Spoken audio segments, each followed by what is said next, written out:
Welcome to one nation Telugu news. ముందుగా headlines చూద్దాం. BRS కు పోరాటం కొత్త కాదు, తెలంగాణ ప్రయోజనాలే ముఖ్యమన్న కేసీఆర్. కాంగ్రెస్ నిర్ణయంతో భవిష్యత్తులో ప్రాజెక్టుల కట్టడాల మీదకి కూడా పోలేని పరిస్థితి దాపురించిందని వ్యాఖ్య.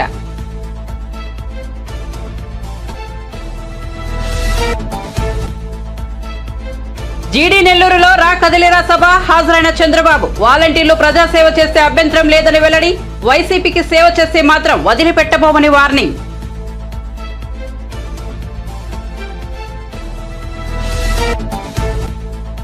ఏపీ అసెంబ్లీ బడ్జెట్ సమావేశాలలో మంగళవారం గవర్నర్ ప్రసంగానికి ధన్యవాద తీర్మానం. గత 57 నెలల్లో జరిగిన మంచిని ప్రస్తావిస్తూనే చంద్రబాబు తీరుపై విమర్శలు.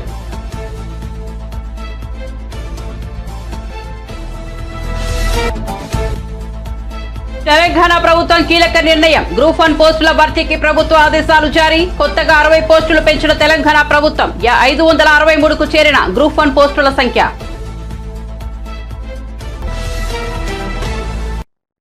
ఇక వార్త వివరాల్లోకి వెళ్తే టీడీపీ అధినేత చంద్రబాబు చిత్తూరు జిల్లా గంగాధర నెల్లూరులో రా కదిలరా సభకు హాజరయ్యారు. ఈ సభలో ఆయన ప్రసంగిస్తూ రాష్ట్రంలో హింస రాజకీయాలు పెరిగిపోయాయని, రాష్ట్రంలో ఉపాధి లేకపోవడంతో ప్రజలు పొరుగు ప్రాంతాలకు వలస వెళ్లే దుస్థితి ఏర్పడిందని ఆవేదన వ్యక్తం చేశారు. తాము అధికారంలోకి వచ్చాక ఈ పరిస్థితిలో మార్పు తెస్తామని చెప్పారు. తెలుగు జాతి ప్రపంచంలో నెంబర్ 1 గా ఉండాలని ఆకాంక్షిస్తున్నట్లు చంద్రబాబు తెలిపారు. రాష్ట్రాన్ని కాపాడుకుందామని పిలుపునిస్తున్నా రాతి యుగం వైపు వెళ్లకుండా స్వర్ణ యుగం వైపు వెళదామని పేర్కొన్నారు. ఓడిపోతామని తెలియడంతో జగన్ మానసిక ఆందోళనకు గురవుతున్నారని ఎద్దేవా చేశారు. వైసీపీని ఇంటికి పంపడానికి ఏపీ ప్రజలు సిద్ధంగా ఉండాలని చంద్రబాబు స్పష్టం చేశారు. ఎన్నికల్లో ప్రజలు బటన్ నొక్కితే జగన్ మైండ్ బ్లాంక్ కావాలని పిలుపునిచ్చారు. ఇక వాలంటీర్లకు తాము వ్యతిరేకం కాదని, వాలంటీర్లు ప్రజలకు సేవ చేస్తున్నంత కాలం తమకేమీ అభ్యంతరం లేదని చంద్రబాబు స్పష్టం చేశారు. కానీ వాలంటీర్లు వైసీపీకి సేవ చేస్తే మాత్రం వదిలిపెట్టబోమని హెచ్చరించారు. జగన్ ను నమ్ముకుంటే వాలంటీర్లు జైలుకు వెళ్లాల్సి వస్తుందని అన్నారు. టీడీపీ అధికారంలోకి వస్తే వాలంటీర్ ఉద్యోగాలు తీసేస్తామని చెబుతున్నారని, తద్వారా వాలంటీర్లలో జగన్ అభద్రతా భావాన్ని కలిగిస్తున్నారని చంద్రబాబు ఆరోపించారు. అందుకే పిలుపిస్తున్నా, రాష్ట్రాన్ని కాపాడుకుందాం, రాతి యుగానికి పోకుండా స్వర్ణ యుగం వైపు నడవడానికి పిలిపించాను. అదే రా కదిలిరా. 20వ జిల్లా ఎక్కడ పోయినా మీ ఉత్సాహం చూస్తా ఉంటే నా జీవితంలో ఎప్పుడో చూడని ఉత్సాహాన్ని చూస్తున్నాను. ఒక పక్క మా ఆడబిడ్డలు వీర వనితలుగా రోడ్డు మీదకి వచ్చారు. జెండా భుజాన పట్టుకుని చంద్రన్న మీ అంటే మేమని మా ఆడబిడ్డల ముందుకు వచ్చారు. ఇంకో పక్క నా తమ్ముళ్ళు యువత, ఎక్కడ చూసినా యువతే కనపడుస్తున్నారు నాకు. ఇటు యువత ఇటు ఆడబిడ్డలుంటే గెలుపు మనదే. ఎవరు ఈ గెలుపు ఆపలేరని మరొకసారి తెలియజేస్తున్నా. జగన్మోహన్ రెడ్డి తీవ్రమైన మానసిక ఆందోళనలో ఉన్నాడు. అతనికి ఓటమి అర్థమైపోయింది. రాత్రుల్లో నిద్ర రావడం లేదు. అందుకే అంటున్నాడు మేము సిద్ధమని. అవినీతి డబ్బులతో పెద్ద పెద్ద కటౌట్లు పెడుతున్నాడు. నేను ఒకటే చెప్తున్నా, ప్రజలు నిర్ణయించుకున్నారు. మిమ్మల్ని ఓడించి ఇంటికి పంపించడానికి మేము సిద్ధమని ప్రజలు నిర్ణయించారు. అవునా కాదా తమ్ముళ్ళు అడుగుతున్నా. ఏమమ్మా మీరేమంటారు? అయితే ఇక్కడ నేను ఒకే విషయం చెప్తున్నాను మీ అందరికీ. ఎక్కడైనా పెద్ద కటౌట్ సిద్ధం అంటారు. దేనికి సిద్ధం? మీ జీవితాలను నాశనం చేసి ఈరోజు మళ్ళీ నేను సిద్ధం అంటే నమ్మడానికి సిద్ధంగా ఉన్నామా అని అడుగుతున్నా. అందుకే ఆ కటౌట్ చూసిన ప్రతిసారి ప్రభుత్వం పెట్టిన బాధలు మీకు గుర్తురా, పెరిగిలేని వలసలు, ఆ కటౌట్ చూసి మీకు గుర్తు రావాలి. గుర్తొచ్చి మళ్ళీ ఓడిస్తామనే సంకల్పంతో మీరు ముందుకు పోవాల్సిన అవసరం ఉంది. నేను ఒకటే మిమ్మల్ని కోరుతున్నా, ఎన్నికల వరకు మీరంతా కూడా కష్టపడండి, స్వర్ణ యుగానికి కష్టపడండి, నడిపించే బాధ్యత మాదని మరొకసారి హామీ ఇస్తున్నా. ఎన్నికల్లో మీరు బటన్ నొక్కితే జగన్మోహన్ రెడ్డి మైండ్ బ్లాక్ అయిపోవాలి. దానికి సిద్ధమా అని మిమ్మల్ని అడుగుతున్నా. ఈ మధ్య జగన్మోహన్ రెడ్డి గారు వాలంటీర్లు పెట్టుకున్నాడు, వాళ్ళందరినీ మీటింగ్లు పెట్టాడు. నేను ఒకటే వాలంటీర్లకు అందరికీ విజ్ఞప్తి చేస్తున్నా, జగన్మోహన్ రెడ్డి నమ్ముకుంటే మీరు జైలుకు పోతారు, జాగ్రత్తగా ఉండమని వాలంటీర్లు కూడా కోరుతున్నా. మీకు కావాలని అభద్రతా భావాన్ని సృష్టిస్తున్నాడు. రేపు తెలుగుదేశం పార్టీ వస్తే ఉద్యోగాలు తీసేస్తామని తప్పుడు ప్రచారం చేస్తున్నాడు. నేను వాలంటీర్లు ప్రజలకు సేవ చేస్తే నేను వ్యతిరేకం కాదు, కానీ వాలంటీర్లు వైఎస్ఆర్ కాంగ్రెస్ పార్టీకి సేవ చేస్తే కబద్దారు వదిలిపెట్టమని మరొకసారి విజ్ఞప్తి చేస్తున్నా. బీఆర్ఎస్ కు పోరాటం కొత్త కాదని, తెలంగాణ ప్రయోజనాలే తమకు ముఖ్యమని ఆ పార్టీ అధినేత మాజీ ముఖ్యమంత్రి కేసీఆర్ అన్నారు. 3 నెలల తర్వాత కేసీఆర్ తెలంగాణ భవన్ కు వచ్చారు. ఆయనకు మహిళా కార్యకర్తలు మంగళహారతులతో స్వాగతం పలికారు.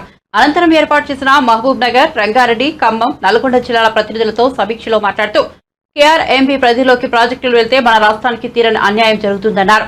డ్యాం కు సున్నం వేయాలన్న కేఆర్ఎంబీ అనుమతి తప్పనిసరి అన్నారు. కాంగ్రెస్ రైతు వ్యతిరేక విధానాలను తీవ్రంగా ఖండిస్తున్నామన్నారు. ప్రజాక్షేత్రంలో రాష్ట్ర ప్రభుత్వం వైఖరిని తీవ్రంగా ఎండగడుతున్నామన్నారు. కాంగ్రెస్ ప్రభుత్వం ప్రమాదకర మూర్ఖపు వైఖరిని తిప్పికొట్టి కృష్ణా జలాలపై, ప్రాజెక్టులపై తెలంగాణకు రావాల్సిన వాటాను, హక్కులను 100% కాపాడుకునేందుకు ఎంత దాకైనా పోరాడాల్సిందేనని పిలుపునిచ్చారు. ఉద్యమం సమయంలో సాగునీరు, తాగునీటి హక్కుల కోసం పోరాడమే కాకుండా మా నీళ్లు మాకే అనే ప్రధాన నినాదాన్ని స్వయం పాలన ప్రారంభమైన అనతి కాలంలోనే నిజం చేసి చూపించిన ఘనత బీఆర్ఎస్ పార్టీదని పేర్కొన్నారు.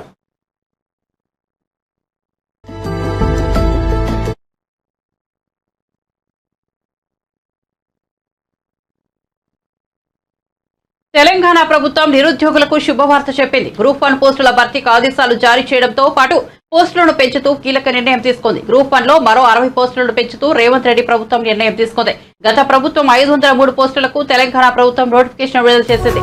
అయితే టీఎస్పీఎస్సీ పేపర్ లీకేజ్ వల్ల ఆ నోటిఫికేషన్ రద్దయింది. తాజాగా కాంగ్రెస్ ప్రభుత్వం పోస్టుల భర్తీకి ఆదేశాలు జారీ చేసింది. రేవంత్ ప్రభుత్వం 60 పోస్టులు పెంచుతూ నిర్ణయం తీసుకోవడంతో గ్రూప్ 1 పోస్టుల సంఖ్య 563కు చేరాయి. 2022 ఏప్రిల్లో 503 పోస్టులకు టీఎస్పీఎస్సీ నోటిఫికేషన్ విడుదల చేసింది. ఈ నోటిఫికేషన్ సమయంలో 3,50,000 మంది దరఖాస్తు చేసుకున్నారు. 2022 అక్టోబర్లో గ్రూప్ 1 ఫిలిమ్స్ పరీక్ష నిర్వహించగా 2,80,000 మంది హాజరయ్యారు. ఫిలిమ్స్ ఫలితాలు విడుదలైన పేపర్ లీకేజీ కారణంగా ఆ పరీక్ష రద్దయింది. దీంతో 2023 జూన్లో మళ్లీ పరీక్షలు నిర్వహించారు. ఈ పరీక్షలపై అభ్యంతరం వ్యక్తం చేస్తూ పలువురు అభ్యర్థులు కోర్టును ఆశ్రయించారు. పరీక్షల నిర్వహణలోని లోపాల నేపథ్యంలో పరీక్షలను రద్దు చేయాలని కోర్టు తీర్పిచ్చింది. ఇంకోవైపు తెలంగాణ పబ్లిక్ సర్వీస్ కమిషన్ సుప్రీంకోర్టును ఆశ్రయించింది. కోర్టులో ఇంతవరకు వాదనలు జరగలేదు.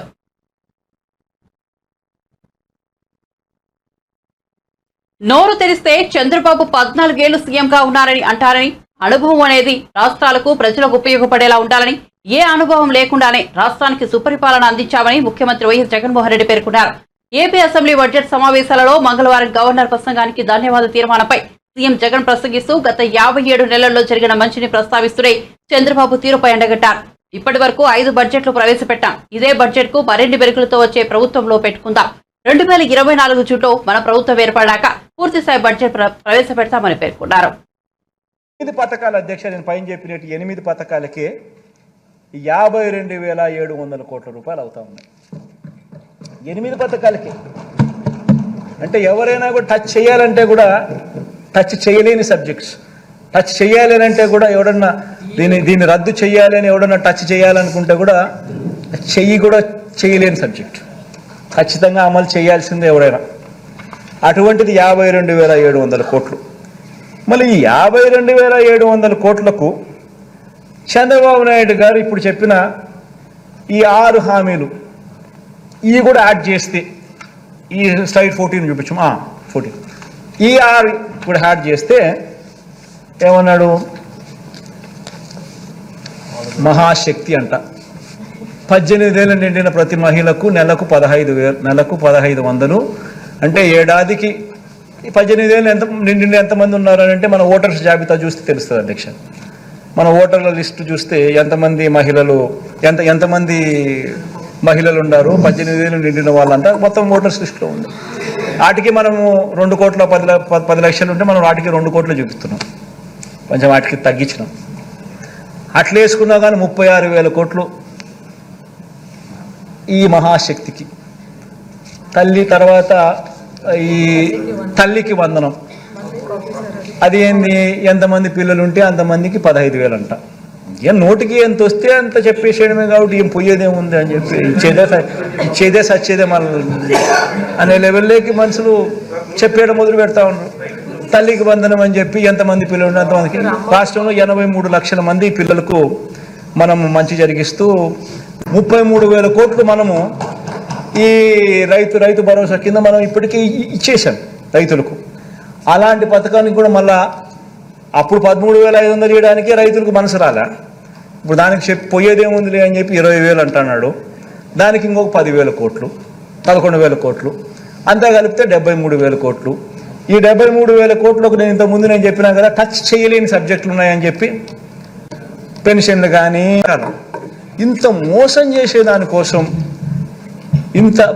చేసేదానికోసం ఈ దుర్బుద్ధితో ఈ మాదిరిగా మోసం చేయడం ధర్మమేనా ప్రజలను? ఇంత అబద్ధాలు ఆడడం, ఇంత కుట్రలు పనడం, ఇంత మాదిరిగా మోసం చేయాలనే ఆలోచనతోనే మోసం చేయడానికి కోసమే ఈ మాదిరిగా ఒక రంగురంగుల మేనిఫెస్టో తీసుకొని వచ్చి ఈ మాదిరిగా మోసం చేసే దిశగా అడుగులు వేయడం ధర్మమేనా అని అడుగుతా ఉన్నా, ఆలోచన చేయమని అడుగుతా ఉన్నా. ప్రతి ఒక్కరూ కూడా ఈ విషయం ప్రతి ఇంట్లో కూడా చర్చ జరగాలని కూడా కోరుతా ఉన్నా అధ్యక్ష. చంద్రబాబు నాయుడు గారిని అడిగితే అధ్యక్ష, మరి జగన్ 70,000కే ఇంత కష్టపడతా ఉన్నాడు కదబ్బా, నువ్వు 70,000కే రాష్ట్రం శ్రీలంక అయిపోతుందని అంటున్నావు కదా, మరి నీకు ఇవన్నీ చేస్తే కనీసం 1,26,000 నువ్వు చెప్పి ఇంకా కొత్త ఎన్ని యాడ్ చేస్తే అది ఇంకా 1,50,000కు పోతుందేమో నాకు తెలియదు. అవన్నీ చేయడానికి నీకు డబ్బులు యాడ్ నుంచి వస్తాయనంటే చంద్రబాబు నాయుడు, ఈనాడు, ఆంధ్రజ్యోతి, TV5 వాళ్ళకి మీడియా బలం ఎక్కువ కదా అధ్యక్ష. ఎల్లో మీడియా ఎక్కువ, మీడియా బలం ఎక్కువ, వాళ్ళు ఏదైనా గోబెల్స్ ప్రచారం చేయగలుగుతారు. వాళ్ళందరూ ఏమంటారు, చంద్రబాబు నాయుడు సంపద సృష్టిస్తాడు. ఆశ్చర్యం అనిపిస్తుంది అధ్యక్ష. చంద్రబాబు నాయుడు సంపద సృష్టిస్తాడు అని అంటాడు. సరే పోనీ సంపద సృష్టించే కార్యక్రమం ఆయన కొత్తగా ముఖ్యమంత్రి ఇప్పుడు ఫస్ట్ టైం కావడం లేదు కదా, ఆయన ముఖ్యమంత్రి కావడం లేదు కదా. ఆయన సంపద అనేది ఆయన 14 ఏళ్లలో ఆయన సంపద సృష్టించుంటారు కదా. సో 3 సార్లు ఆయన ముఖ్యమంత్రి అయినాడు. సో 3 సార్లు ఆయన ముఖ్యమంత్రి గతంలో పనిచేసినప్పుడు ఆ గత ట్రాక్ రికార్డులో ఏ మేరకు ఆయన సంపద సృష్టించినాడు అని కూడా ఒకసారి చూస్తాం అధ్యక్ష. ఎందుకంటే ప్రజలందరికీ కూడా ఈ సభ ద్వారా ప్రజలందరూ కూడా ఇదంతా కూడా చూడాలి. ఏ మేరకు ఆయన 14 సంవత్సరాలు ముఖ్యమంత్రిగా ఉన్నప్పుడు 3 పర్యాయాలు ఆయన ముఖ్యమంత్రిగా పనిచేసినప్పుడు ఏ మేరకు ఆయన సంపద సృష్టించినాడు, ఎందుకంటే అప్పుడు కూడా ఎప్పుడు మేనిఫెస్టో అమలు చేసింది లేదు, కాబట్టి అది కూడా చూద్దాం అధ్యక్ష. ఏ మేరకు చంద్రబాబు నాయుడు గారు సంపద సృష్టించిన ట్రాక్ రికార్డ్ ఏమిటని చూద్దాం అధ్యక్ష. హక్కుల కోసం ఉద్యమిస్తున్న సర్పంచులను అరెస్ట్ చేయడం ప్రభుత్వ నియంతృత్వ పోకడకు నిదర్శనమని బీజేపీ ఏపీ అధ్యక్షురాలు పురంధేశ్వరి అన్నారు. పల్లెల అభివృద్ధి కోసం నిధులను ఇవ్వాలని అడిగిన సర్పంచులపై దౌర్జన్యానికి దిగడం దారుణమన్నారు. బీజేపీ కార్యాలయంలో నిర్వహించిన రాష్ట్ర లీగల్ సెల్ కార్యాలయంలో ఆమె మాట్లాడారు.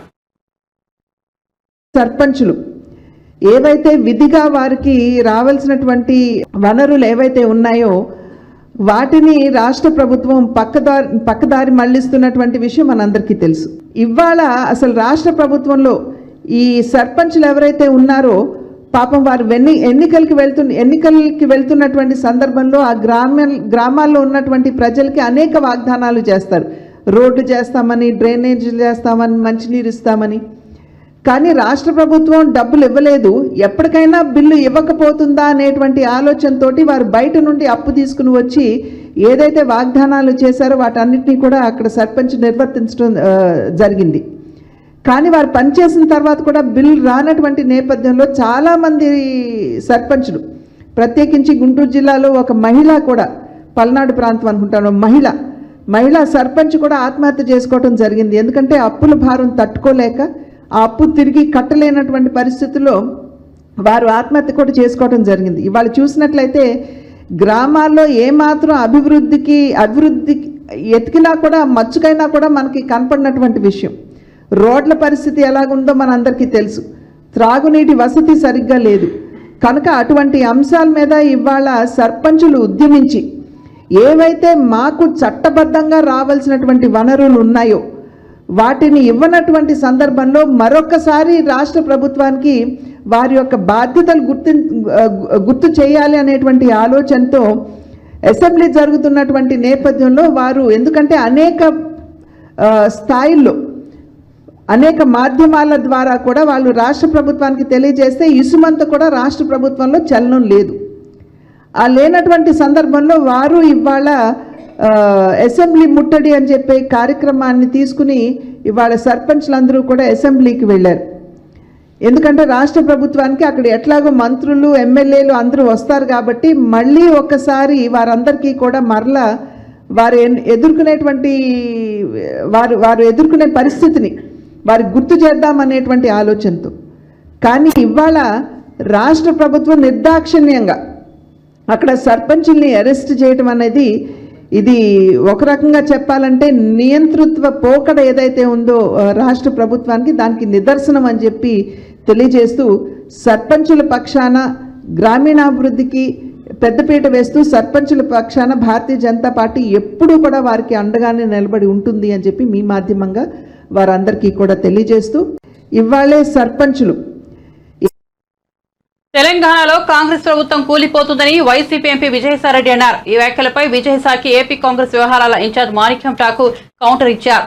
సాయిరెడ్డి వ్యాఖ్యలపై చర్యలు తీసుకోవాలని రాజ్యసభ చైర్మన్ కు ఫిర్యాదు చేశామని తెలిపారు. ఈ సందర్భంగా మాణిక్యం ఠాకూర్ మాట్లాడుతూ విజయసాయి 33 నిమిషాల ప్రసంగంలో 30 నిమిషాలు కూడా కాంగ్రెస్ గురించే మాట్లాడారని అన్నారు. బీజేపీని పొగుడుతూ మాట్లాడడం వారి మధ్య ఉన్న బంధాన్ని తెలియజేస్తుందని తెలిపారు. వైసీపీ ప్రధాన శత్రువు కాంగ్రెస్ అని చెప్పారు. తను ప్రత్యేక హోదా గురించి వైసీపీని ప్రశ్నిస్తే విజయసాయి కల్లబొల్లి మాటలు చెబుతున్నారని మండిపడ్డారు.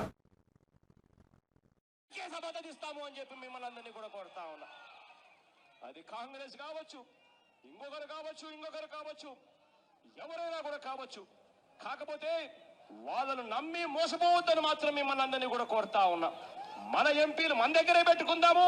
ఆ తర్వాత నువ్వు సంతకం పెట్టిన తర్వాత నేను మద్దతు ఇస్తాను అని చెప్పి ఆ రోజు అడుగుదామని చెప్తా ఉన్నా. One more time. Good to hear. 19లో 3 నెలల్లో ఎన్నికలు జరగబోతా ఉన్నాయని చెప్పి సంకేతాలు వస్తా ఉన్న పరిస్థితిలో 3-4 నెలల్లో ఎన్నికలు జరగబోతా ఉన్నాయని చెప్పి పరిస్థితులు కనిపిస్తా ఉన్నాయి. కాబట్టి మిమ్మల్ని అందరినీ కూడా కోరేది ఒకటే, ఎప్పుడు ఎన్నికలు వచ్చినా కూడా వాళ్ళను వీళ్ళను ఎవరిని కూడా నమ్మద్దని చెప్పి మిమ్మల్ని అందరినీ కూడా కోరుతా ఉన్నా. మొత్తం అన్ని ఎంపీ స్థానాలు 25కి 25 ఎంపీ స్థానాలు మనమే గెలుచుకుందాము, వైఎస్ఆర్ కాంగ్రెస్ పార్టీకి తెచ్చుకుందామని చెప్పి మేము అందరినీ కోరుతా ఉన్నా.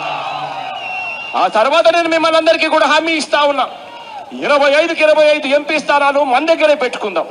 ఆ తర్వాత ప్రత్యేక హోదా ఎవరైతే ఇస్తామనంటారో కాదు, ఎవరైతే సంతకం చేస్తారో వాళ్ళకే సమర్థిస్తాము అని చెప్పి మిమ్మల్ని అందరినీ కూడా కోరుతా ఉన్నా. అది కాంగ్రెస్ కావచ్చు, ఇంకొకరు కావచ్చు, ఎవరైనా కూడా కావచ్చు. కాకపోతే వాళ్ళను నమ్మి మోసపోవద్దని. 15 opportunities Jagan Mohan Reddy had it.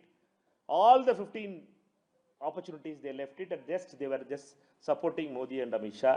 All the illegal bills, whichever people are saying it, all the parties were the greatest joke is that outside the parliament they were opposing farm bills. They voted in favor of Modi. Outside they were supporting the Bharat Bandh. For another bill also in CAA amendment also, inside they voted, outside they were saying the thing that minorities should have been in other Muslim minorities should have been included. This is the double speak of YSRP and particularly Jagan party, and particularly these are all been led by Vijay Sai Reddy there.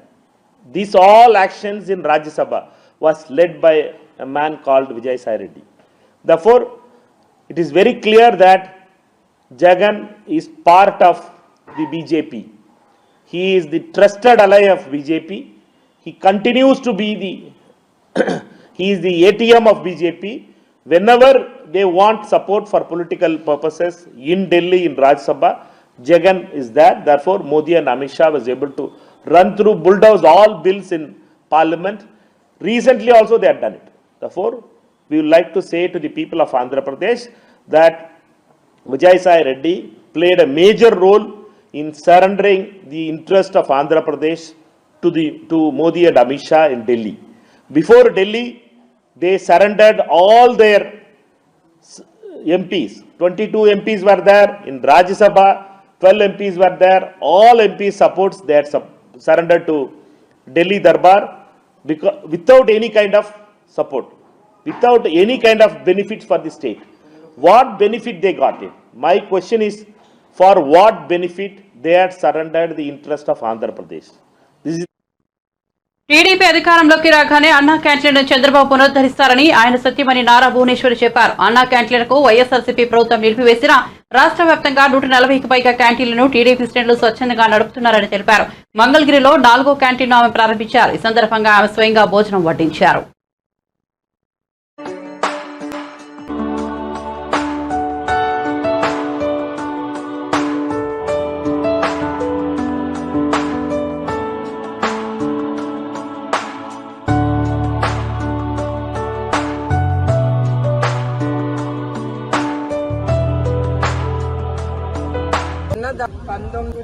అన్నదానం మహాదానం అదే ఆయన మనసులో పెట్టుకుని నందమూరి తారక రామారావు గారు గుర్తింపు మీద అన్నా canteen ఆయన మొదలు పెట్టారు.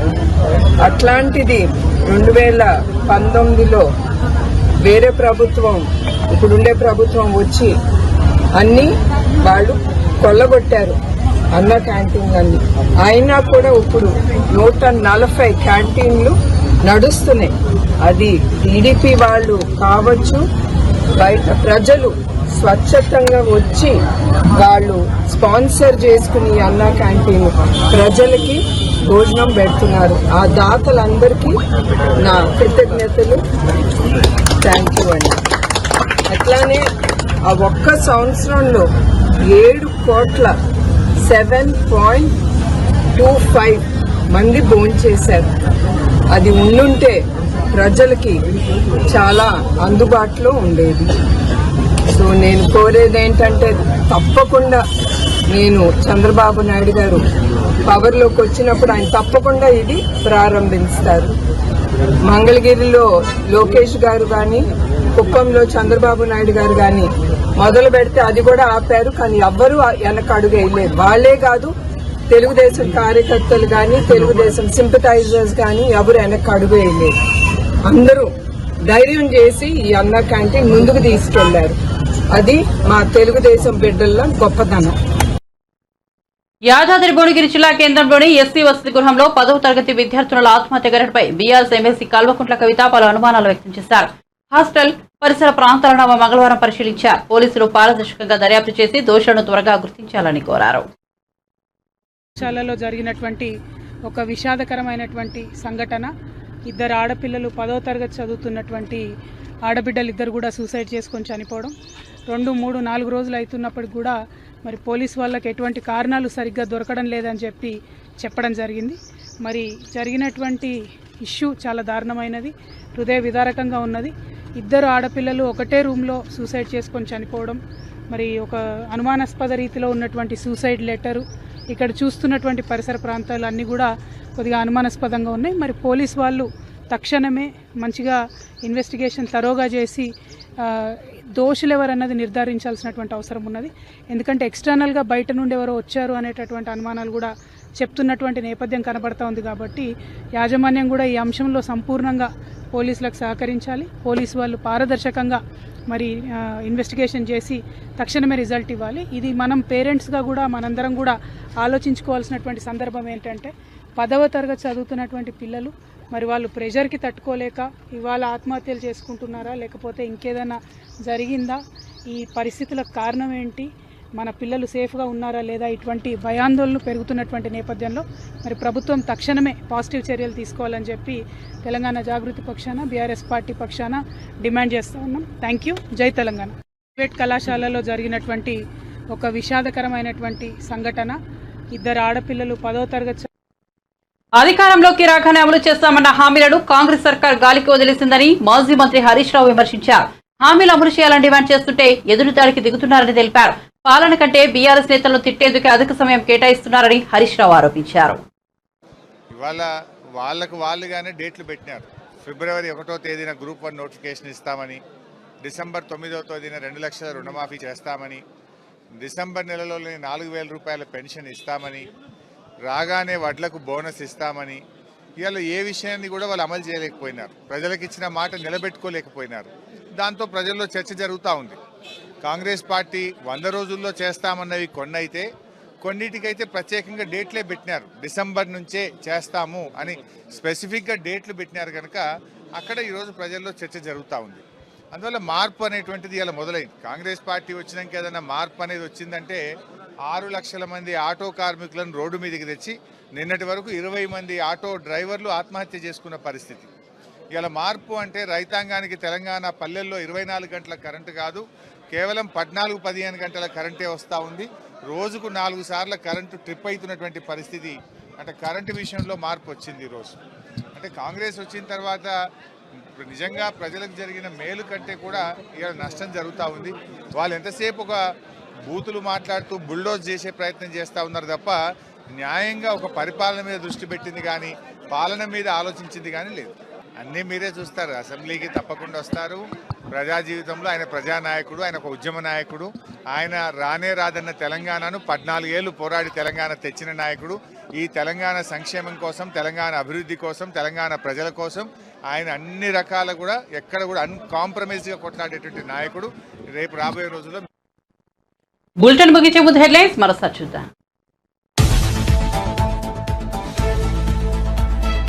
బీఆర్ఎస్ కు పోరాటం కొత్త కాదు, తెలంగాణ ప్రయోజనాలే ముఖ్యమన్న కేసీఆర్. కాంగ్రెస్ నిర్ణయంతో భవిష్యత్తులో ప్రాజెక్టుల కట్టల మీదకు కూడా పోలేని పరిస్థితి దాపురించిందని వ్యాఖ్య.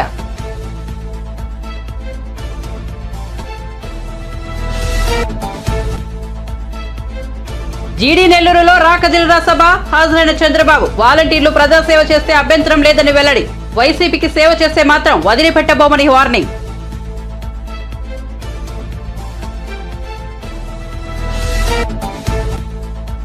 ఏపీ అసెంబ్లీ బడ్జెట్ సమావేశాలలో మంగళవారం గవర్నర్ ప్రసంగానికి ధన్యవాద తీర్మానం. గత 57 నెలల్లో జరిగిన మంచిని ప్రస్తావిస్తూనే చంద్రబాబు తీరుపై విమర్శలు.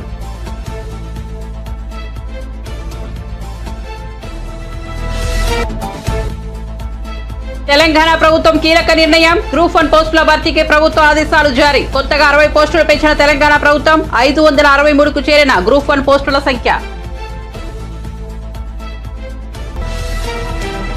మరిన్ని అప్డేట్స్ కోసం చూస్తూనే ఉండండి వన్ నేషన్ తెలుగు న్యూస్.